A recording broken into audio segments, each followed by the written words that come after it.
en medios de comunicación, actor también. Bueno, ¿Por qué un día de esto no lo invitamos y hacemos una tertulia. No, hagamos un libretito o alguna cosita, una improvisación, ya que los dos son actores, han hecho teatro. No, pero hace mucho tiempo. ¿Y qué tiene que ver si eso queda adentro? El grupo vocacional de teatro de Canales. Y bueno, pero podemos probar alguna vez, que la audiencia quiere escuchar otras cosas. Claro, pero era vocacional, no era vocal, así que no éramos mudos todos. ¿Cómo le va, Gustavo Rubies? Éramos tan jóvenes. Buenos días, ¿cómo les va? Coach, nuestro coach amigo. ¿Cómo andan ustedes? Una alegría Muy verlos. Bien. Gracias, igualmente, Gustavo. Bueno, hoy vamos a hablar de un tema realmente importante que por ahí puede definir el éxito o no hasta de un negocio. El tema de saber expresar tu idea, tu planteo, tu propuesta, el tema de la oratoria. Sí. Un poco osado hablar de oratoria acompañado de locutores, digamos, pero sí. Es un espacio que me viene dando mucha satisfacción hace mucho tiempo. Sí. Y la llamamos oratoria consciente. ¿Sí? Empezar a ser consciente de lo que está sucediendo cuando yo estoy en una instancia oratoria. Están pasando cosas alrededor de la expresión, alrededor de acompañar ese mensaje para persuadir, para hacer efecto, para ser asertivo, para el objetivo que quieras. Sí, ¿y qué cosas pasan cuando uno está justamente haciendo ese mensaje que uno puede ver? En principio hay 5 grandes elementos de la oratoria consciente, digamos que son los pilares básicos. En primer lugar hay un escenario, ¿sí? El escenario puede ser, por ejemplo, el de la radio, donde hay personas sentadas en una mesa, con todas sus posibilidades y sus limitaciones también, porque siempre hay un cuerpo, digamos, que se expresa. Hay un público, no es lo mismo hablarle a niños que hablarle a toda la familia, que hablarle a personas mayores, si son 5, si son 10. O bueno, hablar en un micrófono donde no ves a nadie, pero están del otro lado. Por ejemplo. De hecho, hay gente que se olvida que hay otros escuchando. O una cámara. Que es tan distinto que hablar a un micrófono. Totalmente. De hecho, tiene en juego también la expresión corporal y qué haces con las manos. Hacia ahí vamos. El 93% de la oratoria es corporal y gestual. Solamente el 7%, científicamente comprobado, son las palabras que nosotros utilizamos para. Obviamente que adentro del 7 hay un 100, ¿no? Aquello que yo sé o de lo que yo voy a hablar o de lo que estudié o mi profesión. Todos nos hemos presentado a rendir 12 bolillas habiendo estudiado 3 o 4. Ahí apostamos todo al cuerpo y en algunos casos nos habrá ido bien de casualidad y en los otros no. En esa estuvimos todos, yo por lo menos estuve. ¿Y qué opinas? Te veo ahí agarrándote la pera como el gran pensador, tratando de sacar una... No, estoy viendo por dónde entrarle, como siempre, que nos visita. Pero... yo le entraría bajándole el volumen al pero teléfono. no se lo había bajado, no sé qué pasó. Pero bueno. Y la pregunta del millón, ¿ser buen orador se hace o se nace? Es buena la pregunta. La oratoria... todas las preguntas que hago. Sí, por supuesto. Nunca dudé de eso. La oratoria se entrena. De manera que hay un nace, como el Marce, que de chiquito quería hablar, quería expresarse en un micrófono y demás. Pero si la oratoria no la entrenás, no mejora. De manera que debemos transitar diferentes espacios que nos desafíen, que nos corran los límites de la expresión, ¿sí? Ir buscando otros públicos, otros lugares donde llevar esto que sé o esto de lo que estudié y demás. Y ahí el orador puede expandir su horizonte expresivo, digamos, ¿no? Sí. Ahora,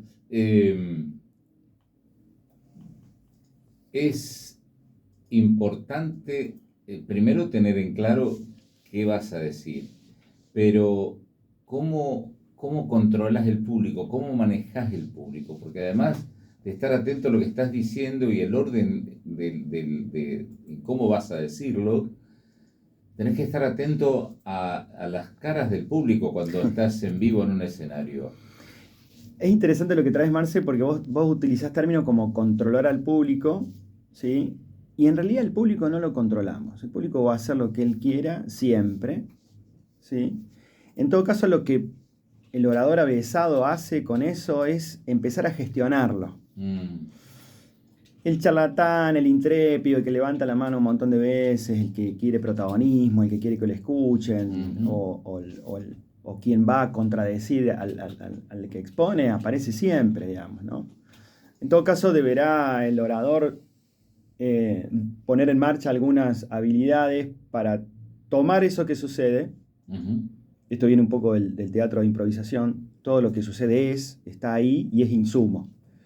El error más grande es empezar a hacer cosas para evitar eso, porque ahí salimos del foco, ¿sí? No, el riesgo de empezar a perder otra de las patas importantes de las 5, que es el propósito. Claro. ¿Para qué yo estoy ahí? ¿Sí? Claro. Hay personas que son muy buenos oradores y empiezan a hablar y el discurso empieza a ser para ellos, ¿sí? Se empiezan a engolar y empiezan a contarle a todo el mundo. El auténtico autobombo. Claro. Empiezan a contar todo lo bueno que son en lo que hacen y lo inteligente que son y todo lo que saben, y se pierde de foco el público. Y el público no está para vos, está para él. Eso es importante saberlo, digamos. ¿Está? No vienen por Marcelo Borra, vienen por ellos. En todo caso, sí es interesante aquello que trae Marcelo y lo vamos a escuchar, por supuesto. Pero están para nutrirse ellos. Pero yo voy a esto, ¿no? Vos estás, suponte, en el rol de orador frente a un micrófono en un escenario con un público en vivo, y vos ves que el público por ahí se empieza a dispersar o empieza a hablar, o los de pues la ya están todos en la cantina, claro, seguís hablando, ahí te tenés que dar cuenta. Y si volvieron de la cantina ya traen un vino y es más desafiante todavía. O te das cuenta que están los de la primera fila, que son por ahí los que más ves, están los tipos se han cruzado de brazos, o sea que ya están negados a lo que vos decís, ya cerraron ellos las persianas, ya está, ya no tiene sentido que sigas hablando, o en el peor de los casos es cuando empiezan a cabecear como estero comiendo hisopo, o decir, me parece que tienen sueño. Ahora, hay recursos para mantener la atención. Yo aprendí hace bastante tiempo que más de 5 minutos no sirven, y que 5 minutos son mucho para decir lo que hay que decir, pero en clases, en cuestiones que hay mucho, eso para los discursos, digo, ¿no? Vos en el Parlasur me tocaba 5 minutos y se acabó. Sí. Y con 5 minutos vos, la verdad, podías decir todo lo que tenías que decir sin dar tanta vuelta. Pero bueno, viste, el tipo que le gusta hablar, y claro, se va 10, 15. La síntesis, ¿es bueno o es malo para comunicar lo que se quiere comunicar? Bien, gracias por traer, porque te escucho y eso conecta con varias cosas. Fíjate lo que dijiste, en el Parlasur son 5 minutos. Entonces, a esto que plantean ustedes, primero no tengo respuestas. No soy muy de ponerle números cuando se trata de personas. Si son 5, 6 o 4, me queda ahí un poco la duda. En que también hay algunos estudios de en qué momento se pierde la atención del público y demás. Lo que yo invito en estos casos, porque me suelen pedir tips. La gente quiere ser feliz en 5 minutos, entonces, ¿me das 3 tips para? Y ahí viene mi respuesta y es, depende de cómo están conformadas esas 5 patas, que es el orador, el escenario, el público, el propósito y el mensaje. Claro, porque a veces ese público no es un público que va a ver un show, ni que te va a ver a vos. Bueno, primero hay que saber qué estás haciendo, claro. Claro, a veces ese público son los 20 empleados que tenés en la empresa, que hoy los convocaste para contarles que van a fabricar un nuevo producto, que se abrió un mercado en tal lugar, o que va a haber un almuerzo corporativo, o que va a haber un ajuste, digamos, pero el orador no solamente es un tipo profesional en la voz que va a un teatro, una sala, un auditorio, también es el tipo que está sentado frente a un grupo de personas, que pueden ser 100, que pueden ser 15, que pueden ser sus empleados, pueden ser sus compañeros de trabajo, a lo mejor hablas en calidad de jefe, pero por eso es tan importante la oratoria, ¿no? Y ver cómo manejas esos recursos que tenés y cómo decís lo que tenés que decir, que a veces son muy buenas noticias y otras veces no son las mejores, y es ahí cuando se sube la buena al palo.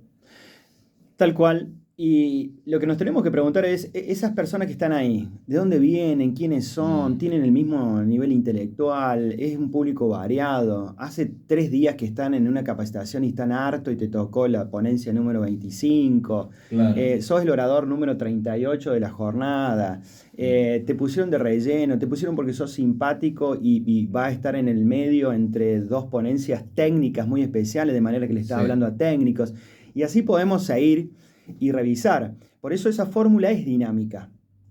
A ver, muchas veces me ha pasado, yo doy algunos talleres en colegios, en instituciones educativas. Entonces generalmente me convoca un profe que me conoce, che, Gustavo, ¿podrías venir? Sí, dale, me encanta. Y voy. Antes hago algunas preguntas. Es decir, ¿dónde vamos a estar? Un aula. A ver, dame las dimensiones del aula. ¿Sí? Escenario. Bien, perfecto. ¿Cuántos chicos son? Son los 12 chicos de quinto, sexto. Bien, buenísimo. 12, adolescentes, ok, buenísimo. ¿De qué año son? Y sexto año, se están yendo, me gustaría antes de la facu. Bien, perfecto. Tengo el escenario, tengo el aula, tengo el público. Preparo un mensaje para eso. Y voy.